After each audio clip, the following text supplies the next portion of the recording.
છોટાઉદેપુરના નસવાડી તાલુકાના પલાસણી ગામે પાણી પુરવઠા વિભાગના ફિલ્ટર પાણીના સંપમાંથી મૃત ગરોળી મળી આવી હતી। મોગલા બેઠકના તાલુકા પંચાયત સદસ્ય બિપિન પરમારે જણાવ્યું કે આવું પાણી પીવાથી ગ્રામજનોના આરોગ્ય જોખમમાં છે।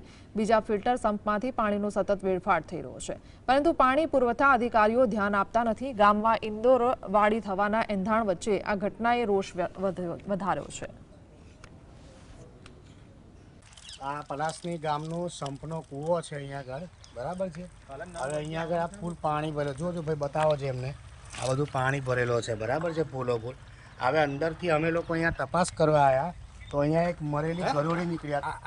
આ ગામના લોકો એવું કહે છે કે ભાઈ અહીંયા પાણી શુદ્ધ છે બરાબર। હવે આવું બધું પાણી પી ગામના લોકો તો પછી માણસ મરે કે શું થાય? આવી બી ઘણી જગ્યા પર બધી બનાવો બને છે અહીંયા આગળ મરી જવાના બરાબર છે। તો અહીંયા કેવી પરિસ્થિતિ થાય બરાબર? એટલે સરકાર કહે છે કે અમારું બધું કમ્પ્લીટ જ હોય છે, આ કેવું? આ વિકાસના કામો આવા છે તમારા?